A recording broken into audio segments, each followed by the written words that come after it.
E sem mais demoras, hoje o tema que nos traz aqui é sem dúvida aquele que tem alegrado os nossos corações, a razão de todos nós estarmos aqui, o mentor da casa, Francisco de Assis, e o seu encontro com o lobo de Gúbio, que representa o lobo dentro de nós. Numa breve regressão, até poderá estar aqui alguém pela primeira vez, vou fazer uma breve digressão sobre aquilo que foi a vida de Francisco, de forma muito resumida. Vou pedir a vossa compreensão, porque temos crianças na Assembleia, então a palestra vai ser direcionada para todos, tentar incluir todos, as crianças e também vocês que estão cá para refletir. Então, numa breve regressão, imaginemo-nos nos meados do século XI, mais ou menos, no tempo distante, que se perde nas brumas da história. Numa época em que as cidades eram serpenteadas por poderosas muralhas, em que havia uma certa rivalidade, para não dizer algo mais sério, entre aquilo que eram os ricos e aquilo que eram os pobres. Enquanto uns dormiam em telhados de palha cobertos de farrapos, outros se aqueciam com mantos de veludo e ouro. É o século das cruzadas, da violência religiosa, a Igreja oprimia o povo e a criatura humana ansiava naquela época por uma verdadeira paz. E ali em Assis, no tumulto do mundo medieval, estávamos na época medieval, nasceu João, o seu primeiro nome, João Bernardone, que posteriormente seu pai, chegado do mundo dos negócios de França, em homenagem à França, mudou para Francesco, ficando posteriormente conhecido por nós, até aos dias de hoje, por Francisco de Assis.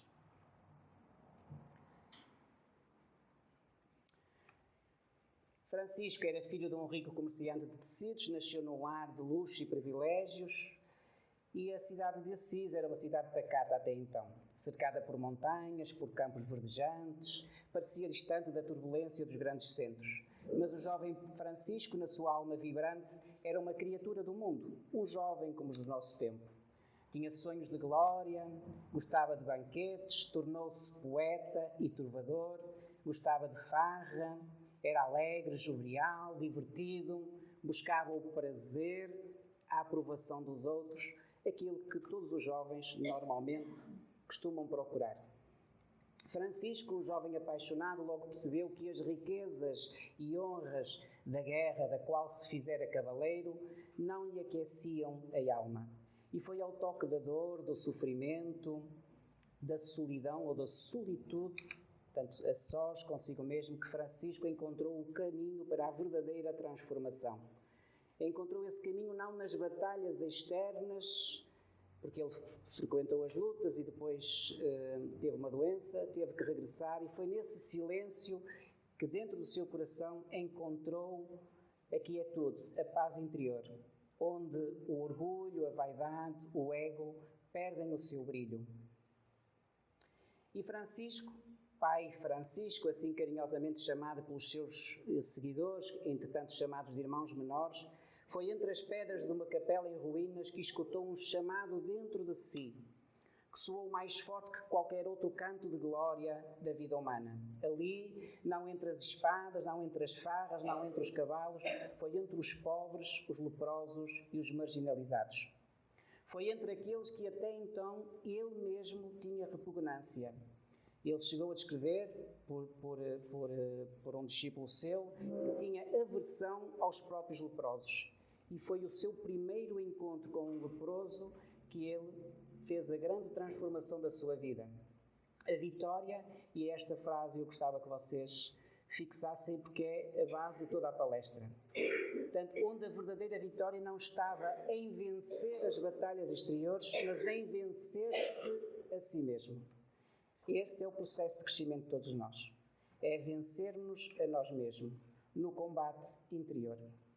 E assim foi, fazendo o caminho, divulgando o Evangelho, tornou o Evangelho revivido na sua essência, renovou a Igreja, espalhou a sua palavra e a palavra do Evangelho ao coração durante 9 séculos até aos nossos dias, e hoje todos nós conhecemos esta figura venerável que nos inspira e nos toca ao coração.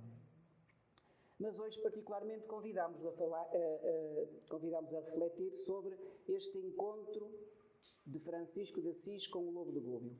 É uma história para muitos lendária. E trabalhar então o nosso lobo interior. Que o nosso lobo interior então surge dos instintos primitivos, todos nós, heranças de quando o espírito habitou formas menos evoluídas e ainda não humanas, surge dos impulsos descontrolados, paixões ainda não sublimadas pelo progresso e regeneração natural, surge da energia vital mal direcionada, força espiritual canalizada para propósitos inferiores, voluntariamente, e aqui já começa a ser um pouco mais o poder de nossa escolha, e depois a consequência dos débitos de vidas passadas, consequência das ações passadas que se manifestam como tendências destrutivas. Este é o nosso lobo interior. O lobo exterior, ou a fome do lobo, representa aquelas carências que todos nós sentimos. O lobo atacava porque tinha fome, no lado da história. Uma necessidade básica que não está satisfeita. Esta fome simboliza as nossas carências emocionais fundamentais. A necessidade de reconhecimento, todos nós temos esta necessidade. Quem é que não gosta de um bom elogio, não vale a pena. Nós ficamos todos com o bem, nós ainda somos assim. Isto é comum. Quem é que não gosta de receber um bom elogio e dizer, estás tão bonito hoje? Às vezes até queremos saber se foi verdadeiro ou se não foi, mas pronto, já ganhou o dia.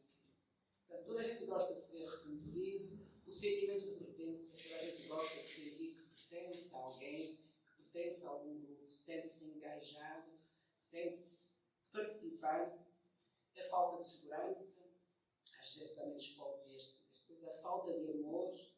Quando estas necessidades permanecem insatisfeitas, manifesta-se através de comportamentos destrutivos, de agressividade, de manipulação, de isolamento, às vezes, ou então aqueles comportamentos impulsivos que agimos e depois arrependemos, mas depois o estrago já está feito.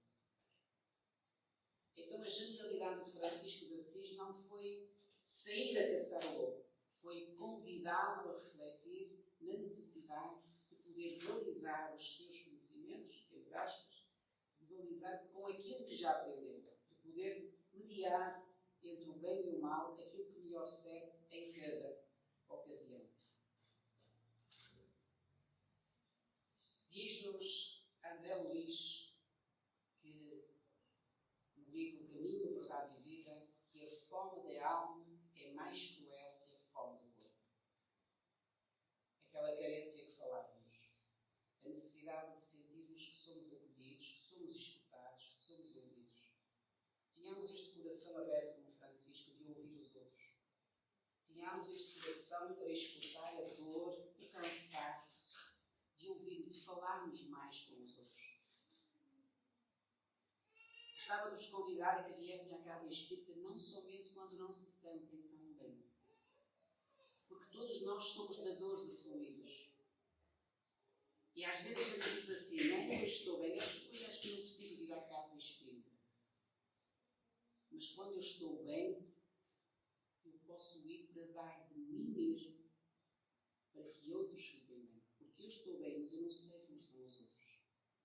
E ter esta compaixão, este sentimento para com todos, é aquilo que nos faz verdadeiramente fraternos. Se hoje eu venho porque preciso, que amanhã eu esteja cá por aqueles que possam vir a precisar. E nós não somos ninguém para saber aquilo que aqueles que têm recorrido a nós, aquilo que eles podem fazer com o nosso fluido a benefício daqueles que estão cá e nós não podemos ver. Então nunca é em vão não vir à casa espírita. Aqueles que às vezes se sentem bem, se lembram de que eu já estou bem, mas eu já estive mal. Alguém esteve lá para mim, então hoje eu vou estar lá porque alguém pode precisar que eu lá esteja. Foi isto que Francisco fez. É isto que Francisco nos convida a fazer a todos nós. Então, que saibamos partilhar com aqueles que têm sede de amor. Aqueles que não se sentem amados, que se sentem rejeitados. Tenhamos compaixão, desenvolvamos esta compaixão por aqueles que que se sentem incompreendidos, que não são escutados nas suas famílias, mas nós aqui também somos uma família espiritual. Que desenvolvamos este conhecimento, que ajudemos aqueles que não têm propósito de vida, aqueles que se sentem perdidos, que sejamos nós o motivo para eles cá estarem e para poderem cá vir. E que sejamos nós o motivo e o desejo de crescimento de todos aqueles que possam cá vir. Porque será pela nossa alegria, pela nossa transformação, que nós iremos iluminar o coração daqueles que não estão cá hoje. Será pelo nosso comportamento que nós iremos transformar o coração daqueles que temos em casa e que não querem cá vir. Porque se eu venho ao centro e chego a casa triste, eles perguntam o que é que eu fui lá fazer.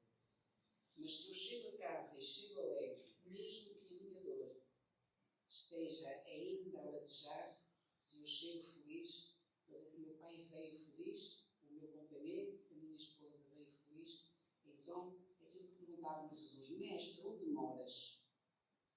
É esta a responsabilidade de todos nós. E eu estou a falar assim porque todos nós somos membros desta casa. Esta casa está disponível para todos. E todos nós somos trabalhadores da casa. Todos os que frequentam são trabalhadores da casa. Alguns ainda não sabem que são trabalhadores, mas todos nós que estamos aqui hoje estamos a dar fluidos para que todos saiamos daqui bem. Todos nós somos trabalhadores da casa. E depois temos o lobo exterior, que é o ambiente social. Já sabemos isto, não é? Também a cidade de Lobo representa os círculos dos nossos ambientes sociais. A família, o trabalho, o serviço comunitário, o grupo de almas que reencarnam para evoluir. Já falámos aqui então que as relações humanas são um espelho da nossa alma. Na visão espírita, as relações humanas são um espelho onde nós vemos refletido as nossas próprias imperfeições. Nos outros podemos ver aquilo que precisamos de trabalhar em nós. O Livro dos Espíritos, no capítulo 7, nas relações de simpatias e antipatias, diz-nos: os espíritos da mesma ordem, baseada na afinidade de sentimentos, acham-se naturalmente reunidos. E isto põe-nos no patamar de igualdade. Diz-nos depois Joana de Ângeles: os relacionamentos humanos são laboratórios de crescimento espiritual. Olha aí que maravilha. As relações humanas são laboratórios de crescimento espiritual, onde as imperfeições se manifestam para assim podermos reconhecê-las e trabalhar a sua transformação na sua sublimação. E ainda, Emmanuel nos diz: o amor é a força mais poderosa de transformação. Desenvolvamos este amor, este sentimento de amor fraterno. O amor que Francisco teve a toda a criatura e em toda a criação. Possamos trabalhar em nós este amor. André Luiz, no livro Evolução em Dois Mundos, divide a nossa evolução em 3 patamares distintos. Para nós crescermos, então, será primeiro preciso reconhecer as nossas imperfeições. Tal qual como nós reconhecemos que o lobo atacava porque tinha fome, então a primeira razão será reconhecer que nós somos imperfeitos. Não podemos exigir de nós a perfeição, nem podemos exigir dos outros a perfeição. Então isto ajuda-nos a desenvolver a compaixão para connosco e para com os outros. O segundo patamar será a compreensão das causas. Porquê é que carregamos essas tendências? Porquê é que somos assim fragilizados psicologicamente, emocionalmente, espiritualmente? Perceber as causas, de onde é que elas vêm e, partir dessas causas, partimos para a transformação consciente. Então, trazendo do subconsciente, que normalmente desperta pela ação dos outros, trazendo para o momento presente para serem trabalhadores. E, por fim, falaremos do pacto de Francisco com o lobo. O pacto será, então, o nosso processo, aquele mapa que nós trazemos, que nós próprios construímos, para trazermos, para evoluirmos. O espírito, antes de reencarnar, programa as suas experiências de aprendizagem. Então, o pacto que Francisco estabelece com o lobo é o pacto que nós estabelecemos com a espiritualidade quando projetamos ou quando desenhamos o nosso projeto de crescimento. Então nós não somos vítimas de nada.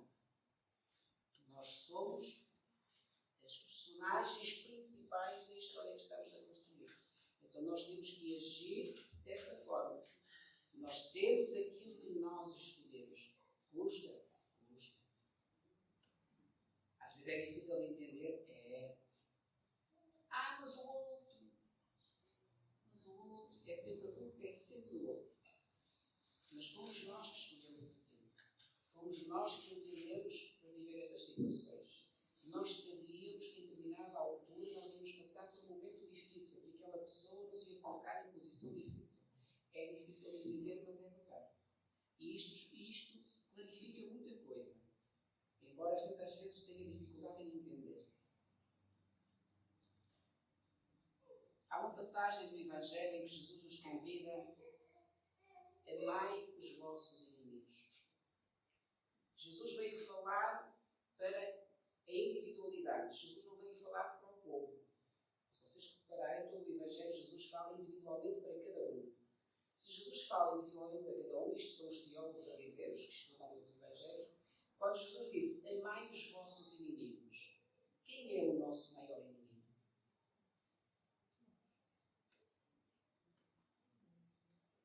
O maior inimigo de nós mesmos somos nós próprios. São os nossos defeitos. Mas nós, quando ouvimos isto, amai os vossos inimigos, nós vamos não buscar alguém que nos fez muito mal. Lá estamos nós a procurar no outro a culpa que nós carregamos. Então, identificar o lobo em nós é exatamente isto. O maior inimigo de todos nós, ou de cada um de nós, somos nós próprios. Então, nós temos que amar-nos com aquilo que somos. Reconhecer. Nós temos limitações, temos defeitos, temos inveja de vez em quando derrapamos na maledicência. A gente deixou-se levar pela conversa e quando demos por ela já estávamos a dar com a língua nos dentes. Mas a gente ainda se lembra do tema e interrompimos a frase a desculpa, porque eu vou ter de ir à casa de banho, que é uma forma de fugir à conversa. Portanto, nunca nos esqueçamos disto. Amai os vossos inimigos. O maior inimigo de nós próprios somos nós mesmos. E então, finalizando, a renovação do mundo começa pela renovação de nós mesmos. E concluindo, não basta conhecer o mal para vencê-lo. Isto diz-nos André Luiz, é necessário cultivar o bem para substituir. E agora eu gostava de perguntar-vos como é que se substitui. Se não basta reconhecer o mal, temos que cultivar o bem. Como é que se faz isto? Aquilo que a Ana dizia. Nós não gostamos desta palavra, mas é verdade. Só através do estudo é que nós podemos reconhecer o mal. Só através do estudo. Só através destas palestras, por exemplo, que às vezes numa frase ou outra a gente sabe aqueles insights, era mesmo isto. Aquele gajo até disse uma coisa acertada. Eu não gostei muito de ouvir, mas aquilo disse até muito longe. E faz-nos pensar, são estes insights. Lemos num livro uma frase, que frase bonita. Mas eu não consigo fazer isto, mas é bonita. Não são estes insights. Ninguém consegue, então, cultivar esse bem para que possa ser anulado o mal sem o estudo. E então esta é a proposta da casa. Nós temos a casa aberta, está o horário disponível, temos cursos para que as pessoas possam frequentar. A todos nós custa, acreditem. Há muitas pessoas que dizem assim, mas eu estarei em tempo. Todos nós fazemos uma ginástica muito grande. E eu até sou dos mais pequeninos aqui dentro. Mas eu às vezes questiono mesmo. E honra seja feita aos diretores desta casa, que eu às vezes pergunto, como é que eles descansam? Quando é que nós vamos ter o espírito da abnegação? Só por isto, eu acho que nós devíamos ter sempre o elogio da boca. Mesmo que às vezes a Ana possa ter uma frase e diga, Ana, é mais impulsiva. O Jana é mais... Mas sempre que a Ana tiver uma daquelas frases mais repentinas, vocês perguntem-se se o lobo da Ana não estará cansado. Ou se não estará com fome. a Yara também precisa ser escutada. A Yara tem dois ouvidos e escuta bem, mas também tem uma boca e um coração que precisa ser escutado. Então eu acho que estou a tempo tão longe para não passar a hora, mas eu começo assim. Eu queria vos agradecer a todos. Esta palestra foi a tocar o coração, sobretudo dos trabalhadores, que é o aniversário da casa. Passamos neste momento uma festa, que a gente possa sair daqui com o espírito renovado, com o sentimento de sermos todos verdadeiramente fraternos, irmãos, de chamarmos irmãos de coração, não é de palavra, não é de chegar, como a gente ouve em algumas casas, boa noite, irmão. Não, é aquele sentimento de sentir que aquela pessoa está ali para mim e eu quero estar ali para outra pessoa. Que todos nós possamos sentir isso aqui dentro e que hoje